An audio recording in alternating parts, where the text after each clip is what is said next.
हमारे नए गली न्यूज़ इंडिया चैनल को सब्सक्राइब करें और बेल आइकन दबाना ना भूलें। दोस्तों अस्सलाम वालेकुम। परसों जो है ईद मिलादुन नबी का जुलूस की जो है गवर्नमेंट ने परमिशन दे दी है, महाराष्ट्र गवर्नमेंट ने। खिलाफत हाउस, जैसा आपको पता है कि ऐतिहासिक जो जुलूस जो है खिलाफत हाउस से निकलता है हर साल।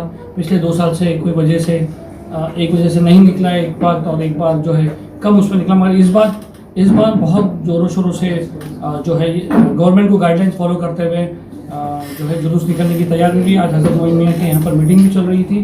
कुछ गाइडलाइंस के बारे में सरफराज आजू साहब से बात करेंगे। सरफराज जी, आप जैसे बता दें, सरफराज आजू जी खिलाफत हाउस के चेयरमैन हैं और इनकी क़यादत में ही जो है वहाँ पर जो भी प्रोग्राम होता है, जो भी अरेंजमेंट होता है, वो क्या गाइडलाइंस है सरफराज भाई, और लोग उस गाइडलाइंस का क्या मतलब समझे? 5 गाड़ी, एक गाड़ी में 5 आदमी, तो कैसे मतलब गाड़ी में खुलासा? असल में हम लोगों ने जो अहदेदारान से और इंतज़ामिया से राब्ता कायम किया था, तो बुनियादी तौर पे हम खिलाफत हाउस के जुलूस की इजाज़त लेने के लिए गए थे।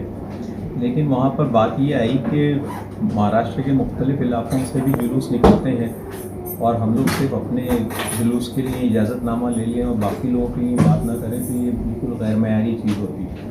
तो हमने वहाँ पर मुतालबा किया कि ऐसे गाइडलाइन जारी किए जाएँ जो कि पूरे महाराष्ट्र के लिए नाफिज किए जा सकें। तो सरकार ने हमारे इस मुतालबे को तस्लीम करते हुए ऐसी गाइडलाइन जारी की हैं कि आप पूरे महाराष्ट्र में जहाँ चाहें जुलूस निकाल सकते हैं, जो मकामी इंतज़ामिया की इजाज़त और उसके ताउन के साथ, और 5 ट्रक हर जगह और हर ट्रक में 5 लोग। यानी आपका कहने का मतलब है, अगर मुमरा वाले चाहे तो वो मुमरा वाले भी, और थाने वाला, वर्ली वाले, घाटकोपर वाले, सब अपनी अपनी जगह जो अपने अपने इलाके में 5-5 ट्रक निकाल सकते हैं 5-5 लोगों के साथ। तो ये एक बहुत बड़ी हमारी कामयाबी रही और इसका नतीजा ये होगा कि अब ईद मिलादुन नबी का जश्न जो है पूरे महाराष्ट्र में अपने रिवायती शान और शौकत के साथ मनाया जा सकेगा। हुआ ये करता था कि बम्बई में खिलाफत कमेटी का जो जुलूस होता था, तो उसमें पूरे बम्बई के और बम्बई के अतराफ़ के इलाक़ों से भी जो है ट्रक जो है अपने यहाँ के इलाके के जुलूस पूरे करने के बाद जो है वो यहाँ पर आके शामिल हो जाया करते थे। इसकी वजह से ये बहुत बड़ा जुलूस और बहुत बड़ा मुसलमानों का जो है वो हो जाता था, प्रोग्राम हो जाता था। अब की बात जो है कोशिश यही रहेगी कि लोग अपने इलाके में जुलूस निकालें और वहीं पर जो है उसको ख़त्म कर दें। उनको बम्बई आने की और बाइकल तक आने की ज़रूरत नहीं रहेगी। तो 5-5 लोगों के साथ और 5-5 ट्रकों के साथ जो है हम लोग भी, हमारे लिए गाइडलाइंस अलग से नहीं हो सकती थी। वो के पहल हमने की थी, लेकिन ऐसा नहीं हो सकता था गाइडलाइंस में कि खिलाफत कमेटी को 25 ट्रक निकालने की इजाज़त है और बाकी तमाम को 5-5 ट्रक का जुलूस निकालने की इजाज़त। तो गाइडलाइन में यूनिफॉर्मिटी की वजह से जो है, होने की वजह से हमें भी उसी तर्ज की जो है सहूलत दी गई, जिस तरह रियासत के दूसरे इलाकों के तंजीमों को और वहाँ के जुलूसों को इजाज़त दी। और क्या है, अब दूसरी गाइडलाइंस जो है बहुत वाज़ेह हैं, बहुत हम लोगों के लिए जिसको कहते हैं आसानियाँ पैदा करने वाले हैं।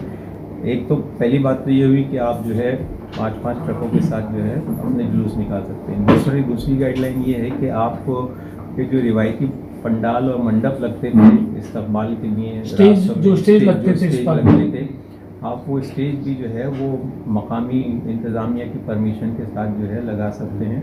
उस पर किसी किस्म की पाबंदी नहीं होगी। बस आपको सोशल डिस्टेंसिंग वगैरह का ख्याल रखना होगा, जो कि एक वाजिबी बात है।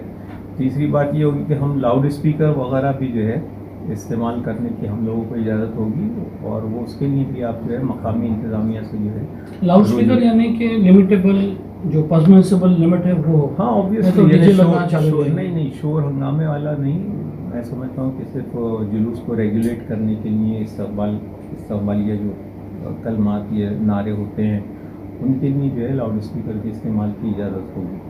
तो ये तमाम चीज़ें जो हैं हम लोगों को उस दौर में एक बार फिर से ले आई, जो इससे पहले पेंडेमिक से पहले का था, कि हम अपना खुशी का और अपने जज्बात का जो है इजहार कर सकेंगे। और इस साल जो है वो खिलाफत हाउस का जो जुलूस होगा वो जो उसकी रूट होगी वो ये कि खिलाफत हाउस से ये पहले बाइकल्ला आएगा, बाइकल्ला से जो है ये फिर खटाव मिल की तरफ जाएगा, खटाव मिल से जो है ये लंबी सीमेंट चाल से होते हुए फिर मौलाना आज़ाद रोड पर जो है टर्न ले लेगा। मौलाना आज़ाद रोड से जो है ये सीधे डंकन रोड से होते हुए नागपाड़ा, डंकन रोड से होते हुए दो टाँकी जाएगा। दो टाँकी से जे के लिए मुड़ जाएगा और जे के पर मुड़ने के बाद मोहम्मद अली रोड पे जाके इसका इख्तिताम होगा। तो मैं समझता हूँ कि मैं चाहता हूँ एक बार आप वापस से ये रूट वापस बोलिए। खिलाफत हाउस कितने बजे निकलेंगे? हम लोग तो वहाँ पे खिलाफत हाउस में पहले तो एक जलसा करते हैं और जी उस जलसे की बात करें सफर में आप वहाँ जलसा करते हैं, बहुत सारे लोग आते हैं, मगर जो लोग आप सल्लल्लाहु अलैहि वसल्लम के जो जुलूस है, विलादत का जुलूस है, उसके बहुत बेसब्री से इंतजार करते हैं और शिकायत करते हैं कि सरफराज भाई का प्रोग्राम बहुत लंबा रहता है, अभी तक जुलूस निकला नहीं। ये शिकायत उस वक्त वजह होती है जब 1000 ट्रक होते हैं। अच्छा, जब 5 ट्रक लेके आप चल रहे हैं तो आप शाम को 6 बजे भी वहाँ से अगर रवाना हो तो 7 बजे तक आप जो है मोहम्मद अली रोड पहुँच जाएंगे। आप समझ सकते हो लोगों के जज्बात देते हैं यार, अभी जुलूस आएगा। अभी 1000 ट्रक होते हैं तो ऑब्वियसली ट्रैफिक को और पब्लिक को मैनेज करना जो है वो, और हम लोग भी बहुत बेसब्री से 3 बजे से इंतजार करते हैं कि सरफराज भाई का प्रोग्राम खत्म हो गया कि जुलूस चालू हो। पुलिस भी इंतजार करती है। ये चीज जो है वो लोग नहीं बोलेंगे जो अपने ट्रकों को सजा के लाते हैं और जो अपने साथ जनरेटर वैन 2 दिन से मेहनत करते हैं। वो दिन में अगर उनको हम लेकर आ जाएंगे अपने जुलूस में तो शाम को 4 बजे कौन सा जनरेटर चलाएंगे और कौन सी रोशनी का इंतजाम करेंगे। तो हम लोगों को इसको भी देखना पड़ता है कि भाई उन्होंने जो इन्वेस्ट किया है और उन्होंने जो उसमें मेहनत की है उस मेहनत का उनको कहीं ना कहीं तो जो है, और जुलूस का सही मजा शाम को ही आता है। शाम को आता है। तो फिर शिकायत अपने आप में जो है ये बेजा शिकायत है कि आप देर से निकालते हैं, देर से निकालना चाहिए। मैं तो समझता हूँ कि इसमें जो है सबकी भलाई है और सबको जो है उससे फायदा हासिल होता है। क्योंकि आप देखिए कि जो रौनक होती है शाम की, वो शाम को लाइटिंग वगैरह और जो लाइटिंग का इंतजाम होता है उसकी तो बात ही और होती है। एक बार जुलूस का जो आप वापस बता देंगे रूट ये रहेगा कि खिलाफत हाउस से बराबर कितने बजे? तकरीबन 4 बजे तक। लोगों का अंदाज़ा ये है कि 4 बजे तक जो है ये वहाँ से शुरू कर देंगे। फिर उसके बाद ये बाइकल्ला फायर ब्रिगेड तक आएगा। वहाँ से फिर मुड़ के ये खटाव मिल से होते हुए लंबी सीमेंट चाल की तरफ मुड़ जाएगा जी। और वहाँ से फिर एक बार मौलाना आज़ाद रोड पर आ जाएगा। मदनपुरा साकली स्ट्रीट का जंक्शन, फिर नागपाड़ा का जंक्शन, फिर उसके बाद जो है डंकन रोड और डंकन रोड के दो टाँकी, और 2 टाँकी से जो है ये फिर जे हॉस्पिटल की तरफ मुड़ जाएगा और फिर मोहम्मद अली रोड पर जाके इख्तिताम पजीर होगा। तो अब की बार भी जो है अगर लोगों के दिलों में जो लोग जुलूस का इस्तकबाल करना चाहे वो उनके लिए कोई आप गाइडलाइंस बताएंगे जो गवर्नमेंट की गाइडलाइंस आई हुई है? इसमें गाइडलाइन नंबर 4 में बिल्कुल ये वाज़ेह तौर पे कहा गया है कि आप स्टेज सजा सकते हैं। आप मकामी इंतज़ामिया के साथ और मकामी जो कॉरपोरेशन का वार्ड आपका है या ट्रैफिक का जो डिपार्टमेंट है उसके साथ मिलकर जो है आप परमिशन हासिल कर सकते हैं।